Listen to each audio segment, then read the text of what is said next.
C'est ça. Vas-y, non mais vas-y, pendant qu'on est en live, vas-y. Bouge tes fonds, y a pas de problème, je te dirai rien. Ouais, je Ah. vais Allez, C'est bon, je suis à ta dispo. est-ce qu'on peut démarrer ça proprement? Tu vois, parce que là, ils nous regardent, ils nous jugent tous. Hein. Bon, alors toi qui te juges, t'es de l'Union, c'est normal. Moi, je suis quand même de l'Hyperium, c'est pas normal. Alors, Non, c'est bien. C'est comme le titre de tes streams et tout, mais c'est pas grave, on va faire avec. Bonjour et bienvenue tout le bonjour, monde. bonjour et bienvenue dans ce panel de la Charcon 3, donc, et nous allons parler d'organiser des furmites, et c'est bien pour ça qu'on a Ray ici présent, forcément, parce qu'il... Bah, ravi encore d'avoir eu cette idée de lancer ce panel, cette discussion. J'avoue que c'est quelque chose qui me trottait dans la tête, donc autant encourager l'idée, quoi. Merci encore. On m'a dit Bravo. qu'une fois ou deux, t'avais organisé une meet, moi j'ai pas vraiment entendu parler de ça, je sais pas de quoi on parle. Mais bon, je fais confiance aux gens. Ouais, bah, tu sais, au bout d'un moment, qu'est-ce qu'une furmite, qu'est-ce qui n'est pas une furmite? C'est pour ça on va en parler, ça va être intéressant. Et en ce moment, c'est plutôt des souvenirs de l'ancien temps, une bonne façon de torturer mentalement tout le monde, hein, à peu près. Quoique même en temps de Covid, on arrive à faire une ou deux fermites, notamment des petits trucs privés où tout le monde se teste avant. Enfin, il y a moyen, on va parler de tout ça. Bon, C'est clair que ça, c'est bien plus compliqué, mais si on met en place comment dire, les bonnes règles, surtout qu'on prend une sécurité envers les gens et surtout, voilà, faut faire gaffe maintenant par rapport à la situation sanitaire actuelle. Je veux dire, l'été dernier, on était tous contents d'être sortis de déconfinement et on pensait pas que ça allait être aussi important quoi, ah non, sur la durée. ah non, non. Donc là, on croise vraiment les patounes, surtout pour l'histoire du vaccin et pour tout le reste. Mais c'est vrai que par rapport à l'été dernier, on est bien plus réservé. Hmm. Bah oui, bah, c'était le début, on avait encore des espoirs, on pensait encore avoir des conventions éventuellement en fin d'année 2020. J'y ai cru, longtemps. J'y ai cru. On y Eh travaillait oui. justement parce que niveau fantastique, on avait revu tout le planning et les protocoles sanitaires. Mais franchement, c'est le gros problème. Là, on va pas trop parler des conventions qui sont vraiment une autre grosse structure peut-être Voilà. vers la fin.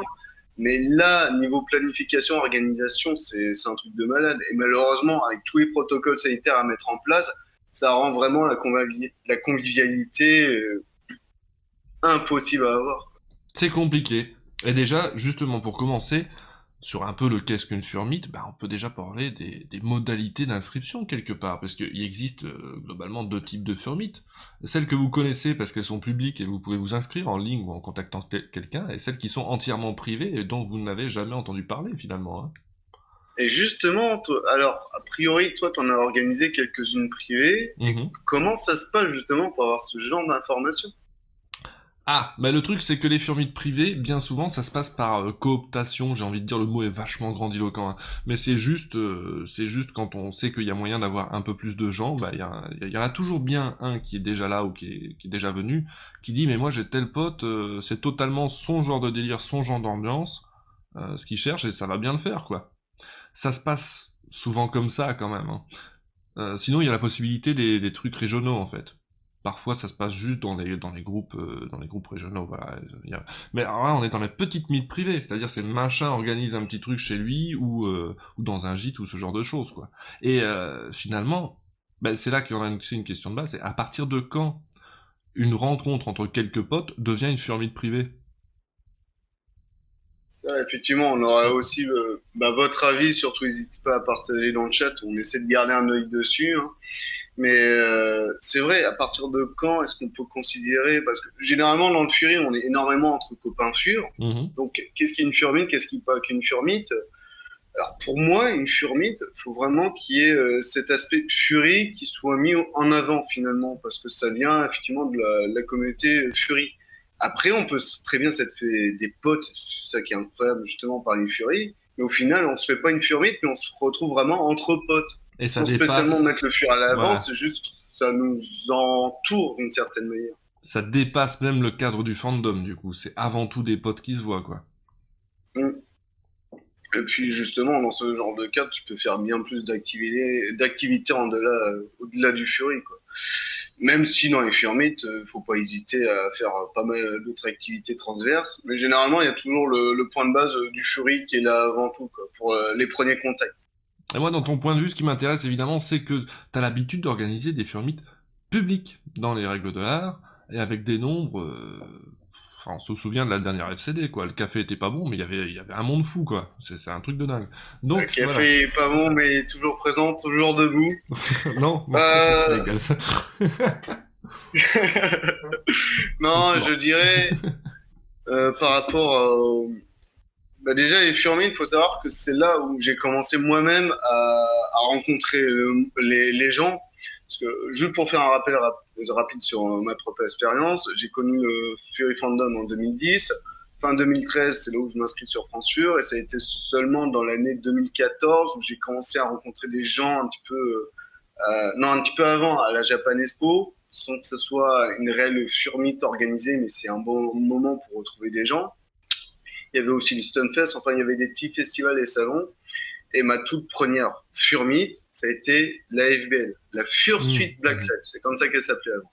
Ah On oui, oui, pourra en alors là, reparler tout à l'heure. juste pour mettre les choses dans le contexte, pour que ceux qui ne savent pas, on n'est ni en train de confondre, ni en train de troller. La FBL a ça d'intéressant que c'était une surmite avant d'être une convention. Il y a un vrai C'était la, cheminement dans le truc, quoi. c'était la plus grosse Furmit de France à cette époque, justement, et qui a fait suite à l'arrêt d'une autre grosse Furmit qui se faisait, qui était à Disneyland, que Team Dury a organisé. Il y avait 70 participants ou 70 fursuiteurs. Ça, faut que j'arrive à revoir les chiffres parce que c'est hallucinant ce qui se faisait à l'époque, quoi. Mais ça serait intéressant de faire refaire le cheminement de ce qui s'est fait en France, en fait, de ce qui s'est organisé pour en arriver là. Bah ça, justement, en fait, pour la IVL, c'est un de mes projets que j'aimerais enfin mener à bout, c'est montrer comment est-ce que la IVL a évolué de Furmit à convention et voir tout le chemin de sa parcours.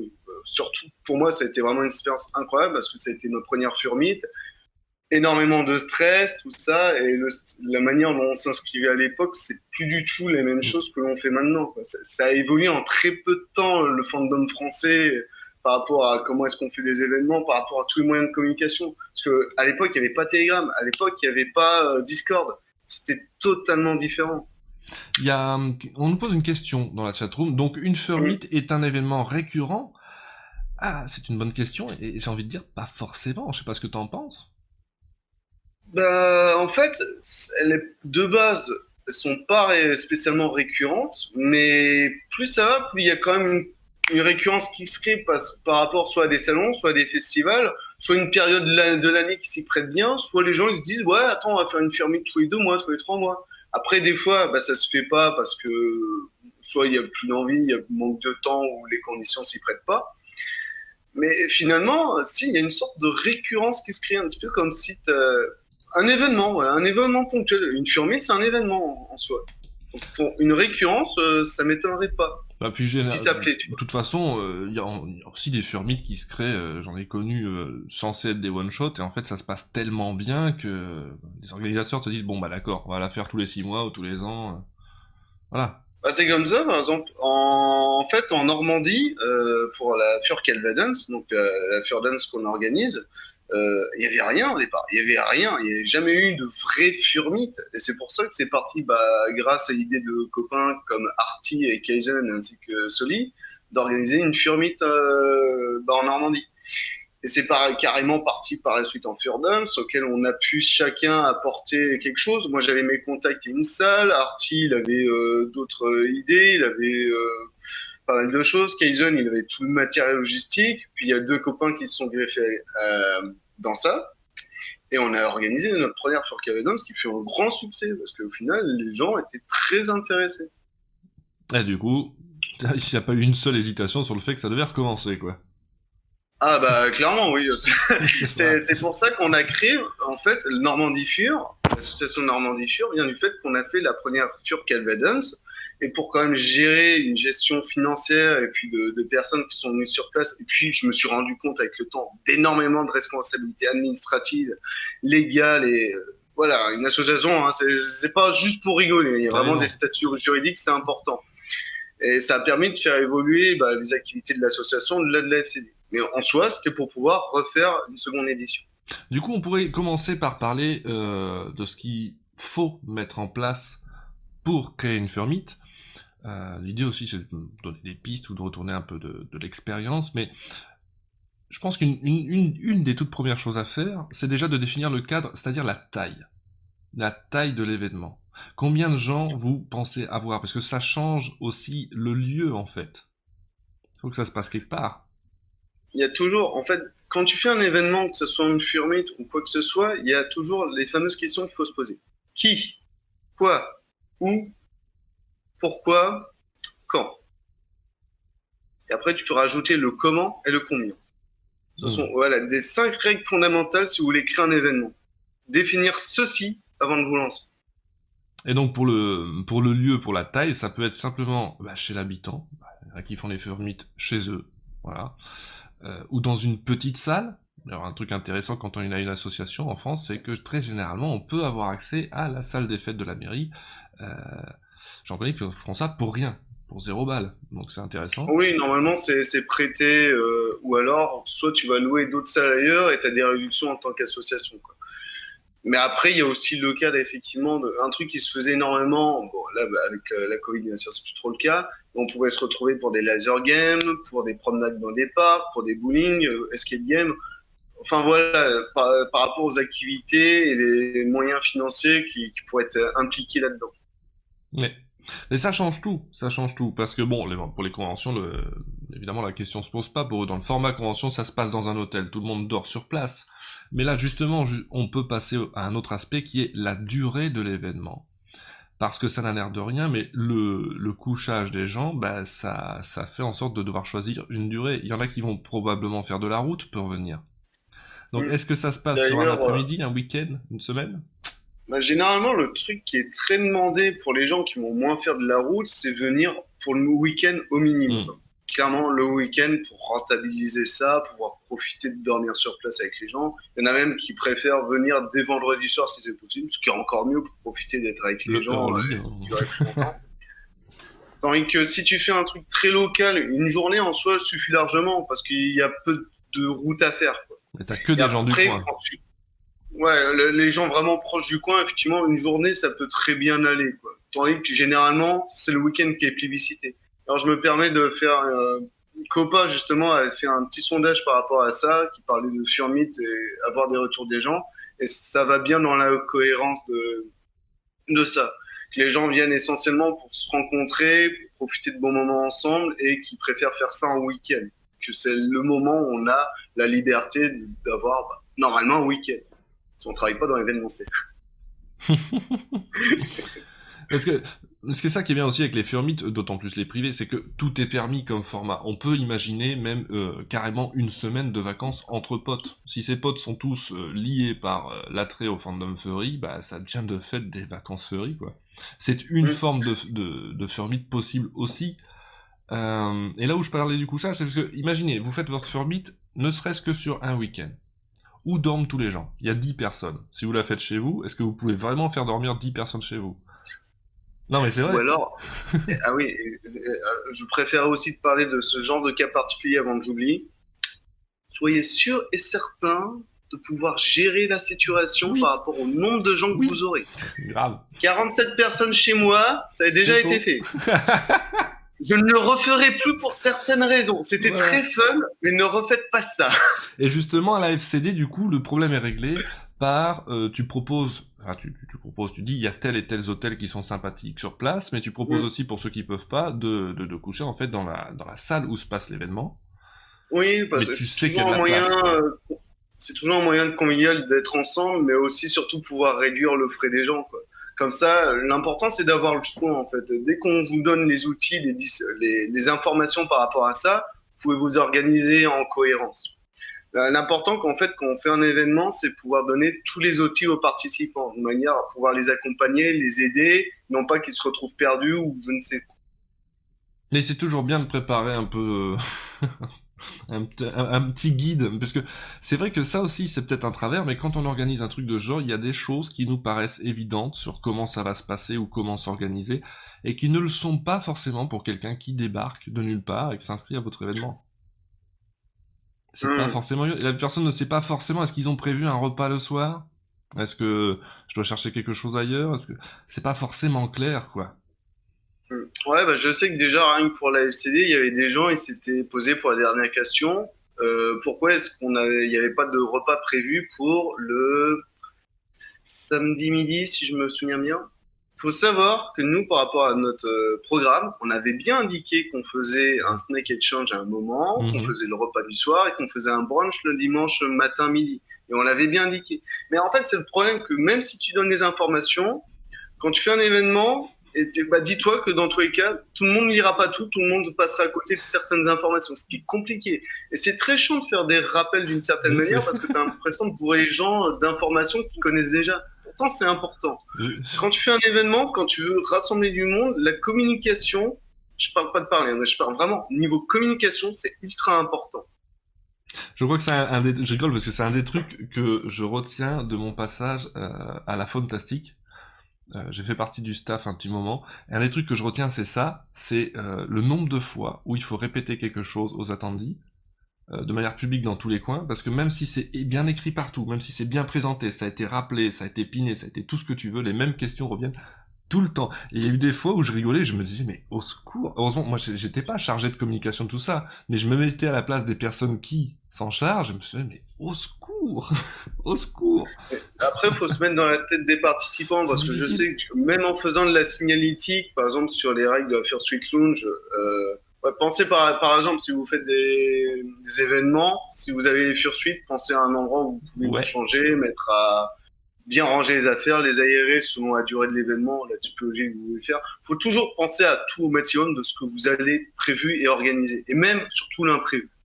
Prévoir l'imprévu, c'est le truc le plus important.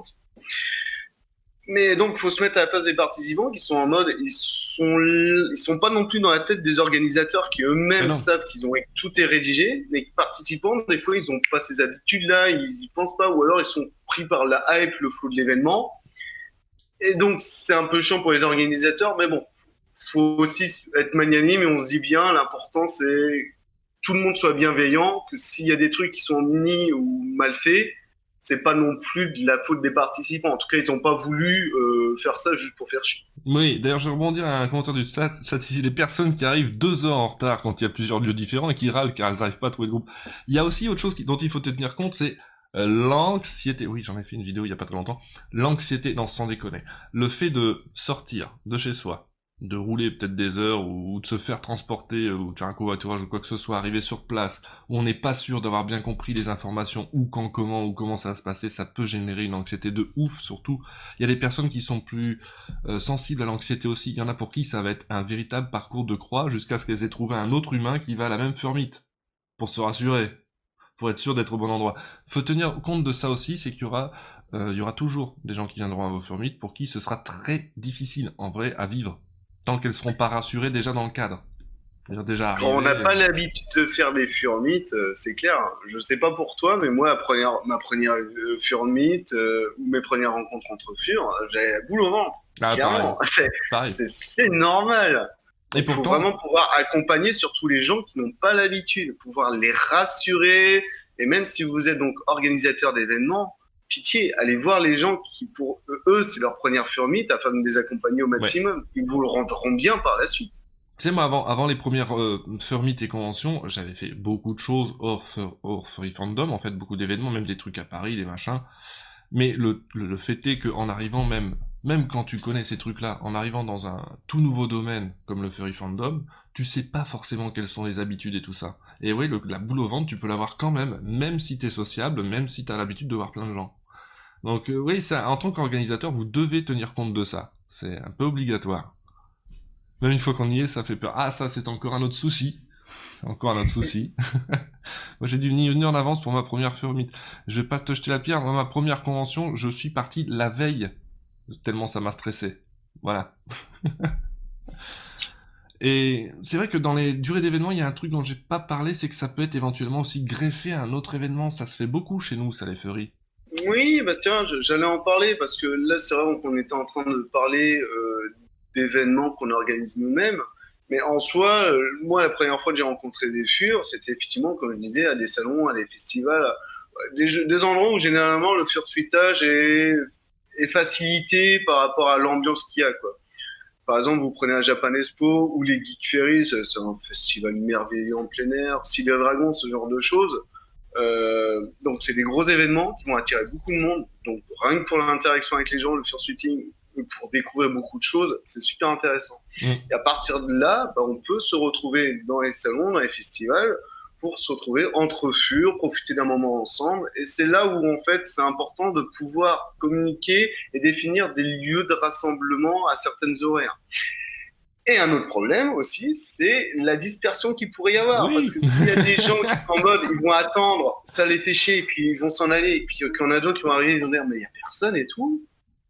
Ouais, je suis responsable aussi de ce genre de conneries, malheureusement, mais c'est le problème Non, des gros salons et des festivals, c'est vraiment pouvoir se retrouver et qu'il n'y ait pas de frustration avec des gens qui veulent partir à droite ou à gauche, à droite ou à gauche. on peut faire un petit Créer clin des d'œil à mouvements de nos foule, autres c'est compliqué. peut-être, hein. Parce que la Hein? team, on peut faire un petit clin d'œil à nos autres, parce que la team Chachar qui organise donc la CharCon 3 pour laquelle on fait ce panel en live sur Twitch, je ne pourrais pas dire que j'ai pas donné le contexte. En fait, ils organisent, voilà, des rencontres furry greffées à des conventions Japanime. Enfin, ils Mais organisaient du même, temps où ça existait, on va dire. mais même entre Furmit avec d'assez nombreuses personnes, t'as des gens, ils peuvent très bien partir en mode à l'arrache, aller prendre leur McDo, je sais quoi, ou leur c'était quoi qu'ils avaient pris les CD, ils m'avaient rendu. Bref, ils étaient partis sans qu'on sache rien et on était Il y avait totalement un perdus parce kebab qu'on pas n'avait pas mal près de d'infos. la FCD, c'est peut-être ça ton souvenir. Il y avait un kebab qui valait le coup, hein, je me Non, souviens. non, ils sont carrément allés à Caen pour ça. Oh, Mais bah, bref, il y j'exagère, a ça. des fois, pour faire des mouvements de foule, c'est compliqué de faire bouger les furs. Et puis des fois, il y en a qui vont s'entraîner sans attendre les autres.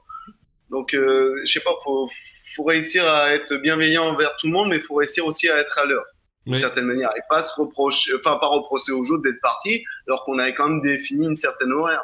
L'important, c'est de pouvoir se préparer et que ça soit dans la cohérence de l'ensemble du groupe. Petit clin d'œil, petit bisou à Robacha, une makeuse que j'adore, qui a fait les fursuits de Tisha que vous voyez dans les vidéos et de Frostera. Bisous Robacha, qui a essayé d'organiser une photo avec les fursuits qu'elle a fait à la FBL. On en a chié pendant 3 jours pour arriver à effectivement tous se rassembler. Voilà, et ce genre de truc, en Furmite, c'est pareil. D'accord, ouais, bah, un peu galère. J'avoue que pour le Refurent, j'avais moins galéré pour Timouf, mais bon. Ah, Euh, ah non, là, je tire. C'est-à-dire que forcément, tout le monde va qu'à ses occupations, bon. Et ouais. ah ouais, on pourrait dire, je vois d'ici, hein, oui, mais c'est une Furmite, il y a que 15 ou 20 personnes. Non, c'est pas forcément plus facile, et les gens peuvent être éparpillés tout autant, je vous promets.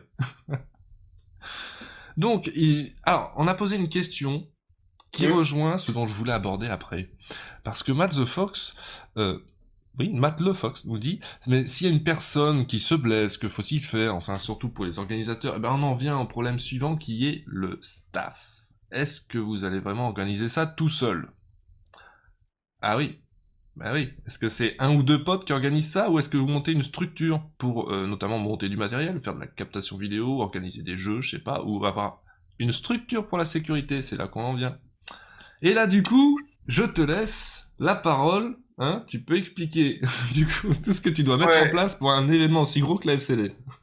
d'accord. Alors, déjà, on l'a pas très bien fait, rien que pour la seconde FCD, c'est vraiment la sécurité des participants, c'est le truc le plus important, surtout qu'on a une structure associative en soi. Là, on a vraiment des responsabilités, comme tu dis, juridiques, quoi, devant la loi. C'est pas 3 potes chez eux, voilà, c'est très Non, différent. c'est pas trois potes. Quand tu fais des événements, même associatifs, tu es censé toujours avoir au minimum une trousse de soins avec toi. Tu es censé avoir des gens qui auraient des PSC1 au bout d'un certain nombre de participants. Il faut avoir des assurances pour la salle, pour la location des lieux. Faut t'assurer que chaque personne soit par exemple majeure par rapport à ta typologie de l'événement. Ou en tout cas, t'assurer d'avoir les accords des parents.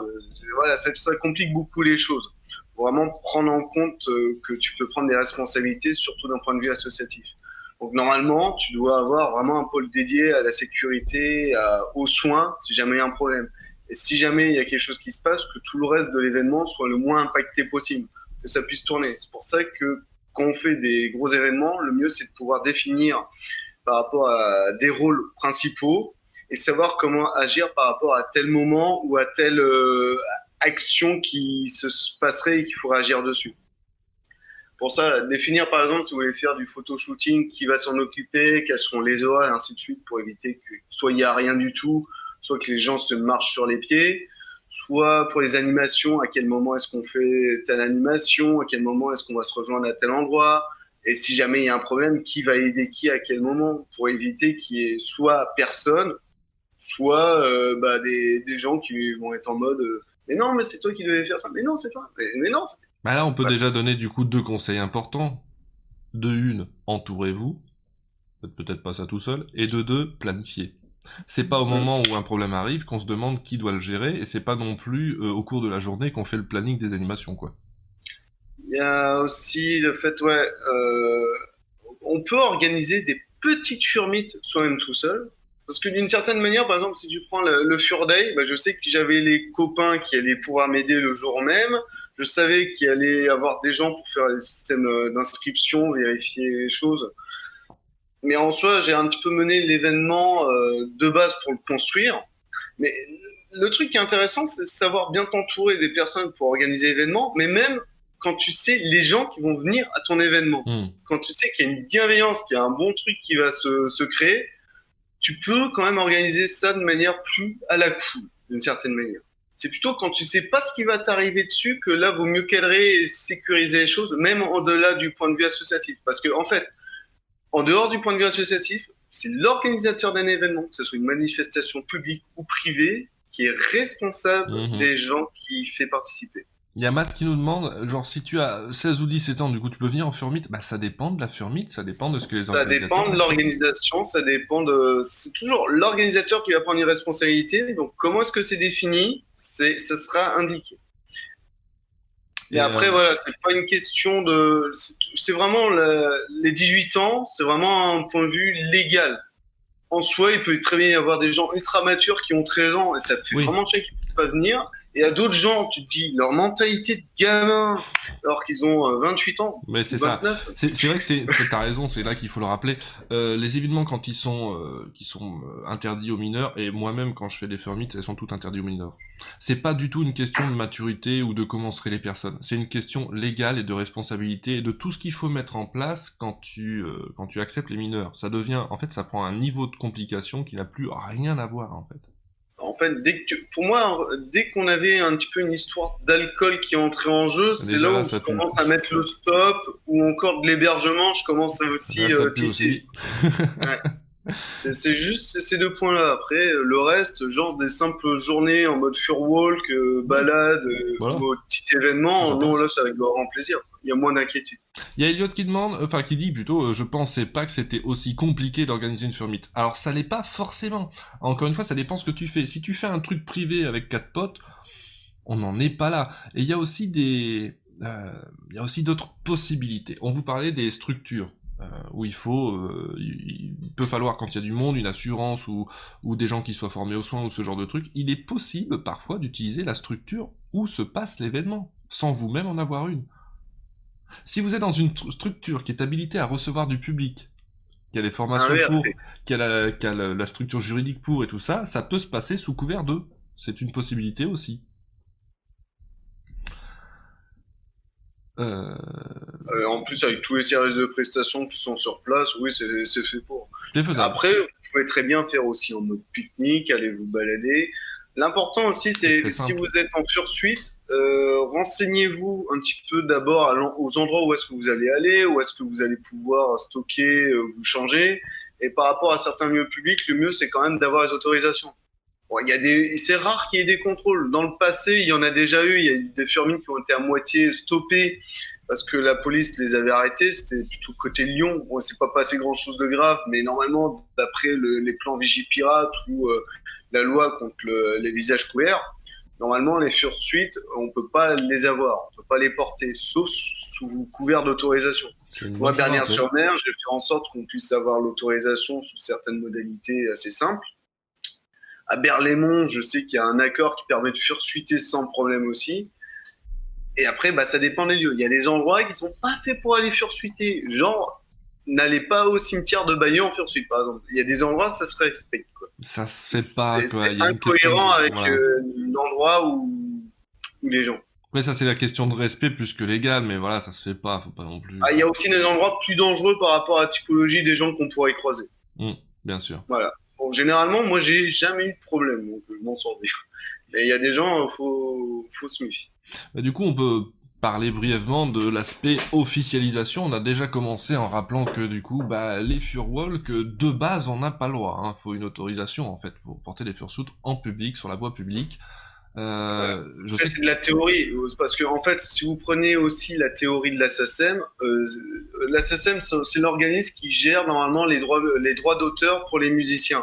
C'est-à-dire que si vous faites de la publication musicale dans un lieu public pour des gens, et non pas uniquement dans un cadre privé familial, vous devez payer des droits d'auteur pour l'ASSM par rapport à son utilisation. Et spoiler, donc, pas un peu, hein, pas un peu. Ouais, c'est non, très cher. c'est abusé pour les petits trucs. C'est Encore pour les cher. grosses structures, pour les gros auteurs, ça va bien, c'est cohérent. Pour les petits artistes ou les petites structures, non, c'est abusé. Mais voilà, en théorie, en fait, si tu te balades avec une enceinte dans la rue et que tu écoutes de la musique, t'es hors la loi par rapport à ça. C'est juste la théorie, voilà. Voilà, bon, après, Et en fursuit, c'est un peu la même chose. Si jamais vous n'avez pas de problème et que même vous croisez des policiers qui, au contraire, ça les fait marrer. Ça dépend qui, voilà, le contexte. Voilà. Mais bon, c'est toujours la théorie. Donc prenez toujours vos responsabilités parce qu'en fait, c'est dès qu'il y aura un problème que là, il faut que vous soyez assuré d'être tranquille. Mais il y a beaucoup de choses qui fonctionnent comme ça en vrai. Hein. Beaucoup de choses qu'on laisse volontairement faire sans trop de problèmes, et c'est seulement au moment où il y a un problème qu'on commence à faire le défilé des responsabilités et de qui c'est la faute et quelle tête doit tomber. C'est un peu comme ça que ça marche. Hein. Et du coup, on peut parler du fait que quand ça prend de l'ampleur, quand on est encore une fois plus que 4 potes à la maison, mais quand ça prend de l'ampleur et qu'on organise un gros truc, on peut commencer à officialiser avec une association déjà, pour avoir une structure légale, juridique qui existe. Ça, c'est ce que tu as fait en Normandie, il me semble. Oui, d'ailleurs, moi, je vous donnerai juste quelques conseils par rapport à ça. Si vous souhaitez faire une association, renseignez déjà, vous, sur les autres associations qui sont dans le coin, parce qu'inutile de créer des associations pour créer des associations. On peut greffer un événement dessus. Rassembler les moyens et plutôt proposer aux gens du CA de faire des choses. Et si, pour eux, ça semble cohérent, que c'est vraiment cool, au contraire, ils vont vous soutenir dans ce genre de projet. Moi, par exemple, j'aimerais bien qu'on organise des choses en Normandie, mais voilà, faudra que ça se débloque, mais il faudra surtout qu'il y ait des choses qui soient initiées, et puis moi, on pourra accompagner. On prévoit pas trop, parce que je planifie en ce moment le démantèlement de Normandie Fur, mais ça, c'est un projet dont je peux pas trop te parler à toi, t'es un peu trop partie prenante. Non, t'en fais pas, on regardera ça plus tard. Mais... Et l'autre chose aussi, donc si vous souhaitez lancer une association, dans les grandes villes, vous avez des maisons et des conseillers. Les maisons 1901, enfin voilà, c'est les associations de loi 1901 à but non lucratif. Il y a des conseillers qui sont là pour vous accompagner. Donc surtout, n'hésitez pas à aller vous renseigner par rapport à ça. Moi, j'ai ma conseillère qui me permet de m'accompagner sur beaucoup de choses et qui m'a fait comprendre pas mal d'autres trucs. J'ai même prévu, là, dans le mois qui va arriver, de reprendre un rendez-vous pour profiter plein de points que maintenant je connais, que j'ai besoin de développer pour savoir si c'est possible de faire ça, qu'est-ce qui serait mieux de faire ça, et ainsi de suite. Voilà, vous avez des gens qui sont conseillés pour les associations. Autant profiter de ce qui existe. Parce que les associations, bon, vous pensez peut-être à votre petite assofferie, mais les associations, ils s'en créent tous les jours. Il y en a plein et pour tout. Donc il y a effectivement des gens qui sont là pour vous aider. Et quand vous êtes en association, vous pouvez aussi prendre une assurance. Oui, parce que on parle de responsabilité. Pour les plus grands événements, il va parfois être nécessaire de prendre une assurance. Mais là, on parle vraiment des gros trucs, attention. Encore une fois, on parle pas de la bande de potes. Après, en fait, généralement, quand au niveau association, tu peux t'en sortir pour pas trop cher à 100 € à l'année, par exemple. Voilà. C'est nous ce qu'on a. Gérable. Mais ça permet simplement l'assurance civile des bénévoles, des participants, ainsi que la responsabilité civile des bénévoles et des participants, ainsi que pour les lieux. Quoi. Mais après, ça prend pas en compte le matériel que tu as ou le transport ou d'autres activités. Il y a plein d'autres assurances qui seraient à rajouter. C'est plutôt de la responsabilité civile, en fin de compte, voilà. Ouais.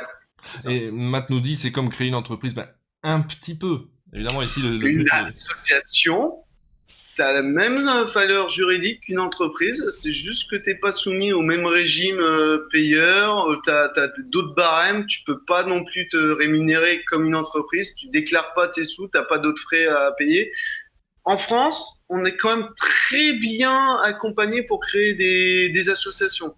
Ça a été justement, c'est une des grandes typologies qu'on a en France, c'est que niveau association, on est le mieux organisé pour ça, quoi. Ce que ça permet, Voilà. Il faut créer énormément de choses parce qu'en fait, niveau entreprise au niveau de l'État, on n'est plus limité. Donc, c'est pour ça qu'on a des tonnes d'associations pour pouvoir faire des choses supplémentaires au-delà de cadre de l'entreprise. Et qui permet aussi, pour les plus grosses, d'avoir des salaires, des gens qui sont rémunérés pour ça. ah oui, parce qu'on croit toujours qu'il faut être bénévole dans une association. Pas forcément, hein. Il y a des gens qui sont salariés d'associations, hein. C'est pas un problème.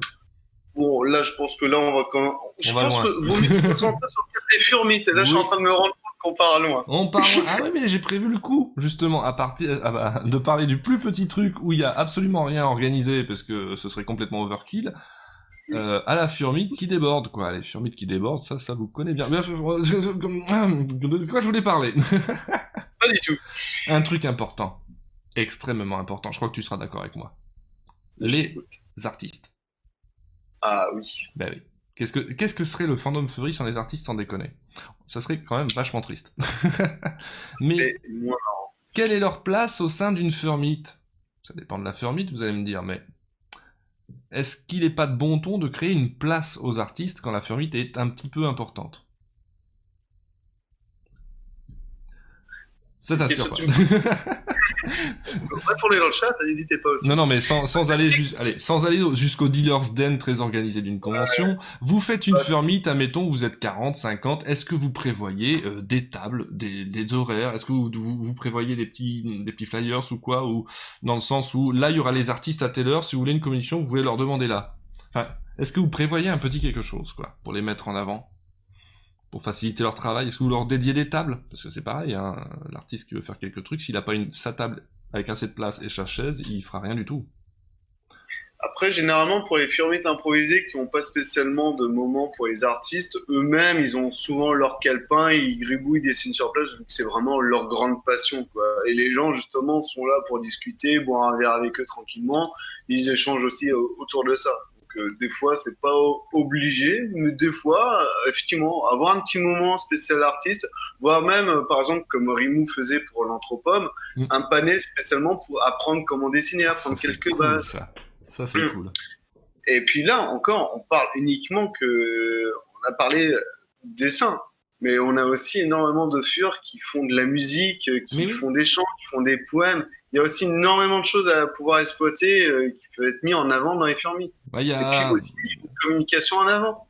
Il y a Eric Salou dans le chat qui nous dit coucou en référence qu'on parle aux artistes, je suppose. Mais non, on parle pas des gros popus dans ton genre. On parle des artistes.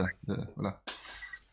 J'ai un ennemi de plus sur ma liste. Non, parce que j'ai une checklist quelque part, mais ok. Donc, est-ce que t'as prévu quelque chose à la FCD? Est-ce que tu leur as fait des tables ou quoi que ce soit, ou un horaire ou en fait, la dernière fois, quelque chose que j'ai proposé et que donc Shonen s'en est occupé, c'était effectivement dans le dimanche, qui était la journée plus posée, journée jeux de société et tout. Les gens se sont déjà défoulés avant, c'est ça? Ouais, on se défoule le samedi et tout. Et le dimanche, on décuve. Et puis moi, j'essaie de récupérer ma voix qui était partie je sais pas où. Mais oui, on avait mis donc des tables spécialement pour ça. Le moment, venez vous installer là, éclatez-vous à dessiner. Et puis voilà, c'était pas mal. Oui, je pense qu'on refera ça. Peut-être bien qu'on fera un petit panel, pourquoi pas, à prévoir autour d'une présentation artistique. Ça pourrait être très sympa. Franchement, ouais. C'est toujours à cadrer dans l'événement. Comment est-ce qu'on va se placer ou si ça se fait un petit peu à l'arrache. Ça dépend de ce qu'on souhaite mettre en avant, en fait, pour les événements. Effectivement, mais je crois qu'au plus... Voilà, encore la différence de type de furmite, mais au plus ça devient important, en termes de nombre d'attendis ou de ce qui est organisé, je trouve au plus vous devez tenir compte des artistes et de leurs besoins, et de leur mise en avant. Ça me paraît tiens, il y a important. Là qui dit justement, moi je fais de la musique, je me demande si je me ramène en fursuite avec un instrument, ça donne des responsabilités plus à l'organisateur, non? En fait, ça dépend, parce que si tu préviens en avant à l'organisateur que tu veux faire un truc, il peut le mettre en place facilement, c'est avec grand plaisir. Après, il faut prendre en compte qu'il faut avoir quand même de la musique libre de droit généralement, si on part dans des trucs plus importants. Mais sinon... Après, sur place, si tu as un moment de libre et que ça peut entrer dans le planning des petits événements, tu peux toujours proposer, ça peut toujours faire plaisir. Moi, j'ai envie de dire, vaut mieux avoir plus que pas assez. L'important, c'est de faire des choix. Je rigole parce qu'il y a Eric Salou dans le chat avec un souvenir de Furmite à dessiner par terre avec son calepin comme un clochard. Ok. C'est rude. Bah ouais, non, on peut décider, on peut faire tout et n'importe quoi. Écoute, comment dire, quand tu as l'âme d'un artiste, tout est bon. C'est chaud. C'est chaud. Et alors là, je sais pas si tu veux rajouter quelque chose sur les plus petites Furmites avant qu'on passe au next level. Alors oui, moi je dirais simplement, quand même, comme je dis, la communication a tellement changé depuis ces années. Avant, on passait sur France Fur pour pouvoir organiser des furmis, des événements, se retrouver en salon Pour ceux qui et connaissent pas, un fêter. forum historique du Furry Fandom, un Ah forum bah, qui était très important. j'ai vraiment peur là avec OVH qui les avait tout perdu. Heureusement, Hortense m'a rassuré par rapport à ça, puis il est revenu en ce mode. Mais c'est riche en histoire du fandom Fury français et pas que. Et il y a une mine C'est d'infos, hein, c'est un truc ah où ouais. n'hésitez pas à les piocher, hein, il y en a des infos Et là-dedans. malheureusement, maintenant, c'est passé. Comme je dis, les moyens de communication ont totalement changé avec Discord, avec Telegram et puis beaucoup d'autres choses qui se créent. On est très dispersé vu que le fandom a explosé. Le nombre de serveurs Discord qu'il y a, le nombre de groupes Facebook, le nombre de choses qu'il y a, on est très dispersé. Donc pouvoir communiquer, c'est un peu plus compliqué. C'est pour ça que pouvoir se rassembler sur des événements. Tiens, un autre truc là qui est sorti dernièrement, qui va au-delà du cadre de ce qu'on pourrait imaginer il y avait quelques Mhm. années. Là maintenant, on fait des conventions Fury, mais on fait aussi des Furmeet virtuelles Fury maintenant. Oui, bah oui, on fait ce qu'on peut en même temps, hein, en ces temps Et la difficiles. Furmeet Coin Coin là, qui s'est organisée, Fur Coin Coin, qui est une vraie Furmeet irréelle, qui s'est Mhm. transformée en mode Furmeet virtuel le temps d'un mercredi après-midi où ils se disent allez, on va se retrouver à ce moment-là Tous pour ensemble. profiter de se faire un événement ensemble, juste le coin d'un moment d'un après-midi. Le Fur West qui faisait ses. Merde, comment ça s'appelle déjà? Ah, je pue la merde. Je m'en souviens pas non plus, je te jette pas la pierre. Alors, je regarde rapidement le Fur West. Ils font Oui, on va voir ça sur voilà, internet. les phones, ce qui a un rendez-vous normalement artistique tous les mois. Bah, ils font le téléphone maintenant tous les mois sur Discord. Téléphone, j'adore. Avant, non, ouais. Génial. C'est parfait, c'est tellement parfait. À Caen, par exemple, un truc très simple qu'on faisait, c'est on a fait ça parce que je sortais de mes cours de danse le lundi soir et puis je pouvais profiter d'être sur place sur Caen. Donc on a organisé au bout d'un moment les lundis c'est Fury. On se retrouvait tous les soirs pour boire un verre ensemble et puis là on était vraiment dans une typologie Furmite parce que là on proposait à tous les furs du coin, au-delà de l'assaut ou au-delà des copains de se retrouver entre nous. Donc on a un groupe spécialement des furs de la région de Normandie auxquels on pouvait donner des informations, puis créer ensuite un sous-groupe Telegram pour éviter de trop Hmm. balancer d'infos pour les gens qui ne sont pas concernés ou informés. Il y a une chouette question, hein. Je sais pas si je peux la poser là. Y a-t-il des Allez. Furmites qui fusionnent entre elles? Ce serait surprenant Bah, peut-être, parce que ça limiterait le nombre de dates. oui, oui, bah là tu rassembles effectivement. Bah, ça dépend en fait s'il y a des choses qui correspondent soit de niveau. Ah, c'est compliqué là. Des Furmies qui ont fusionné entre elles, j'en connais pas trop. J'en connais plutôt d'autres qui sont délaissés, qui sont mis en veille parce qu'il y avait d'autres choses plus intéressantes à faire. Mhm. Mais je dirais pas que les Furmites se fusionnent, mais plutôt que les moyens que les gens ont envie d'investir fusionnent entre elles pour faire des trucs Ah, plus importants. ouais, Et qui d'accord. sont créés comme par exemple l'Anthropome qui permettait de rassembler l'été dernier les gens à un gîte qui s'est passé pendant de vendredi jusqu'à dimanche avec pas mal d'activités entre autres. Et ça, bah, c'était des moyens en fait, on va dire, qui sont fusionnés entre nous. On nous demande combien faut-il de staff ou organisateurs pendant une Furmite de l'ampleur de la Furlille ou des conventions FBL Fantastique. Alors pour En les fait, tu conventions, c'est prends la vraiment beaucoup. Furley, en soi, ils sont deux orgas essentiellement, structure. Mais après, ils avaient bien des gens peut-être pour aider, pour s'accompagner, parce qu'en fait, par rapport à la Ça typologie dépend de de la l'événement, où taille, les gens hein. que tu attends, t'as donné des règles, t'as donné des consignes, et tu sais que les gens vont quand même s'auto-gérer. C'est pas comme si t'allais occuper un lieu, ou en tout cas, si jamais il y a un problème qui va se passer, là, tu vas les engueuler, tu les éjectes de la turbine d'une certaine manière, si vraiment ils sont... Bah, surtout une Furmite, vous êtes quand même plus en position de mettre des gens dehors qu'une convention. C'est plus facile.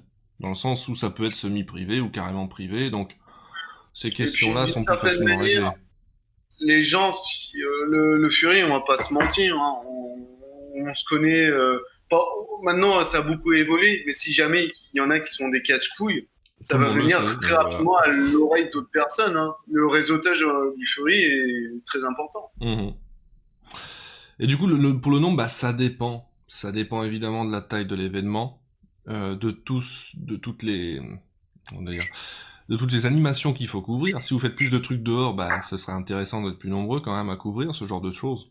Donc il n'y a pas vraiment de réponse à la question, et là c'est là où les organisateurs doivent le sentir, peut-être d'une édition à l'autre. Par exemple, après un événement, se dire, c'était un peu juste quand même. Hein. Le nombre d'encadreurs pour la Furwall, c'est peut-être moi, un ou deux de plus, ce serait pas mal. Je pense que ça Faites doit. toujours des débriefs par rapport à ce que vous avez pensé de la convention. Je sais qu'à Fur.coin, par exemple, un truc très bien qu'ils ont fait, parce que je suis arrivé qu'à la fin, mais ils ont quand même posé les questions, mettre une boîte à idées de qu'est-ce que vous avez pensé de la journée et tout, pour pouvoir Mhm. l'améliorer. Nous, par exemple, avec moi, ce que je fais souvent des formulaires Google Doc qui me permet de réunir toutes ces informations. J'essaie d'encourager au maximum et de faciliter le moyen de répondre au mieux par les gens, parce que des fois, ils ont la flemme, ou ils n'ont pas envie, ou ils n'ont pas le temps. Mais ce qui est dommage, parce que c'est grâce à ces informations-là qu'on va pouvoir améliorer l'ensemble de nos prochains événements. Quoi. Puis même, c'est très formateur pour les organisateurs. Du coup, j'ai envie de passer à la question qui fâche. Euh, à partir de quand une Furmit devient une convention?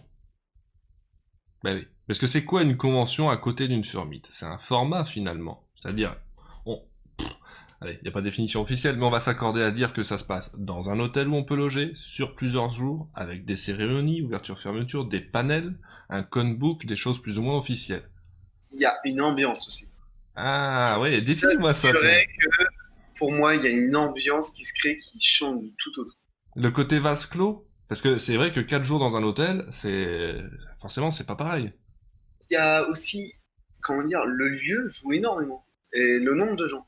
Hmm. Parce qu'en fait, par rapport à la FBL, j'ai fait ma... Alors, quand est-ce que c'était passé à l'hôtel? Voilà, c'était... Voilà. J'avais fait la FBL en 2015, puis en 2016. Et ensuite, on a changé d'hôtel pour arriver à l'hôtel Mercure. Donc, c'était un hôtel plus conventionnel. Et Mhm. alors là, on était encore en mode normalement Furmit. Ouais. T'assurer que l'ambiance de comment c'était par rapport au fait que c'était un grand hôtel très sympa, qui avait pas mal d'activités qui quand même, étaient quand même prévues à l'intérieur plutôt qu'à l'extérieur pour une fois, et le nombre de gens qu'il y avait, j'ai retrouvé vraiment une ambiance de Ah, convention tu l'as que je senti connaissais par convention rapport à du coup. l'Eurofurence, par rapport à Cesfure. D'accord. Et Intéressant ça. après, bah, ils sont vraiment lancés en mode convention parce qu'effectivement, on a bien vu que là, c'était il y avait une ambiance. Hmm. Et à partir de là, les typologies que l'on rentre dans les conventions, que la Fantastique, elle, est partie directement en convention, c'est effectivement, tu organises des panels, tu fais tout en interne dans un hôtel qui est dédié pour ça, Mhm. et tu crées vraiment un grand planning organisé où que tu rajoutes les danses, où que tu rajoutes le dinner and tout ça. Mais avant tout, il y a vraiment, je dirais, tu passes d'un monde à un autre, encore au-delà de la Furmite. La Furmite, c'est ultra cool, tu te retrouves projeté entre potes, tu te libères, t'es dans une bonne ambiance. Mais les conventions, pour moi, il y a encore un degré supérieur qui se débloque. Et alors, c'est quoi le pivot? C'est quoi le moment où il faut se dire, bah, la convention doit devenir, enfin, la Furmite doit devenir une convention? C'est le nombre d'attendis ou c'est autre chose que ça, pour toi? Je dirais trois choses. T'as effectivement le nombre d'attendus joue, parce que pour moi, tu peux pas faire une convention si t'as pas assez de monde, parce que c'est vraiment, t'as une ampleur, t'as un effet de masse qui se crée. Ouais. T'as une ambiance aussi, t'as une envie que ça devienne une convention qui est importante. Il y a peut-être l'ambition qui va avec, se dire, on va organiser plus de trucs, on va passer l'étape supérieure. Ouais, bah là, c'est carrément dans la troisième, parce que ça dépend aussi, bien sûr, des organisateurs. Parce que là, une convention, hein, là, t'as vraiment des statuts, t'as des paiements, t'as beaucoup de choses à prendre en compte. Ça coûte cher d'organiser ce genre de choses-là. Déjà, rien que la FBL, avant, avoir changé l'hôtel, c'était un risque. Hein. Bah oui. Là, ils ont carrément géré les choses, et là, tu gères tout en interne. Donc, t'as aussi le staff, effectivement, qui revient en avant, les bénévoles, et puis l'envie de créer des choses plus construites, plus organisées, quoi. Donc oui, c'est vraiment pour moi un ensemble qui se crée qui va au-delà de l'aspect Furmite. Mais vraiment, pour moi, je te dis, il y a une ambiance qui se crée qui va au-delà des Furmites. Et du coup, ça fait presque 1 heure qu'on est ensemble. Ray, les gens du chatroom, voilà. Et du coup, je peux en venir à... Là, je voulais en venir pour piéger Ray, hein, parce qu'il a fallu 1 heure pour le piéger. Ray, voilà la vraie question. Voilà le pourquoi ce panel existe. Quand est-ce que la FCD devient une convention? Alors, Fais-nous un discours politicien qui ne donne pas de réponse. je vous ai compris. Ce n'est pas moi qui décide. Je viens de vous le dire. C'est l'ambiance, comment va évoluer les choses et l'envie des gens. Mhm. En soi, au départ, quand on a fait la FCD1, la FCD2, on n'était pas du tout parti pour que ça parte en convention. Pour l'instant, on n'est pas parti pour que ça passe pour une convention pour la prochaine édition. On va déjà faire en sorte de changer de lieu, de mieux organiser les choses et tout. Ça se construit. Y a pas à dire. Je suis pas non plus le meilleur pour avoir aidé l'association sur certains points. Je m'en excuse encore envers les concernés. Mais non, pour l'instant, on reste basé sur déjà le plaisir de se retrouver lors d'un week-end à danser, à s'éclater. Les Fure Dance, c'est quand dire, Mhm. une de mes premières soirées de ma vie auxquelles je m'en souviendrai à tout jamais. C'était à la Fure Underground Dance, organisée par Buster. C'était ma première Fure Dance en France. C'était un moment incroyable, magique, et qui n'est pas une convention. Ouais. Donc, est-ce que la FCD va venir à une convention? C'est pas moi qui décide. En On vrai, verra. tant que vous gardez l'ambiance, c'est bien, parce que cette ambiance-là, c'était Mais quand même plaisant. rien n'empêche de voir ce que ça donnera dans le futur, ou alors avoir avec d'autres structures associatives ou d'autres gens ou avec un autre événement à construire qui pourrait devenir une convention. Pourquoi pas? Mais je fais pas de promesses. Moi, j'ai simplement envie que les choses évoluent, que vous-même, vous puissiez organiser des Furmites, que vous-même, vous puissiez venir participer à des Furmites, rencontrer les gens. Voilà. Quelque Mhm. chose d'important pour les premiers. Hein. Surtout, n'hésitez pas, si vous voulez participer à des conventions, à des Furmites, pour les gens, essayez de prendre les contacts au départ sur Internet, essayez d'avoir du monde pour venir sur place. Et je sais que ça va être dur pour la première fois pour venir. Pour ça, justement, un truc assez marrant qu'on peut retrouver dans les salons, festivals ou quoi, n'importe quoi, c'est les badges. Ah, oui. Ça aide à avoir Oui, un oui, oui. repérage, pour pouvoir savoir qui est qui. Ça aide pas mal. Ça, c'est une typologie assez marrante qu'on a entre nous. Mais pareil, pour les organisateurs, allez accueillir les gens. Pareil pour les participants qui ont l'habitude de faire des Furmites. Restez pas non plus trop cloisonnés entre vous et ouvrez-vous un petit peu aux autres. Moi, c'est quelque chose, j'ai envie de dire, on est là aussi pour partager. Je comprends qu'on souhaite se retrouver entre nous, mais on est là vraiment aussi pour partager. On est une grande communauté. Eh bien, nous sommes venus à bout du temps qui nous était imparti à la Charconne. Évidemment, vous nous retrouvez en vocal dans les couloirs de la Charconne. En attendant, Ray, merci d'être venu. Si vous voulez le suivre sur Twitter, vous avez son Twitter là-bas. Voilà, bon, c'est un bête dogo, mais vous pouvez le suivre quand même, il est rigolo des fois. Et vous avez aussi, forcément, mon Twitter aussi. Voilà, vous pouvez y mettre des pouces, des likes rouges de l'amour, c'est comme vous le souhaitez. Non, merci encore, Tisha. Toi, je sais de ton côté, t'as encore envie de t'investir. Je sais pas ce que tu voudras faire à l'avenir, mais je sais que t'as sûrement des projets. Parce que ça, oui. c'est un truc, je pense, qui est important pour toi et pour moi. C'est que comme, grâce au Furmi, grâce à des conventions, ça nous a énormément apporté, nous-mêmes, on souhaite pouvoir rendre ça à tout le monde. Que ce soit pour les anciens, que ce soit pour les nouveaux, que ce soit pour nous tous. N'oubliez pas qu'on fait ça pour vivre des choses ensemble. C'est ça qui importe. À bientôt, dans les couloirs de la Charconne. Des bisous. Petit mot de la fin? Éclatez-vous bien!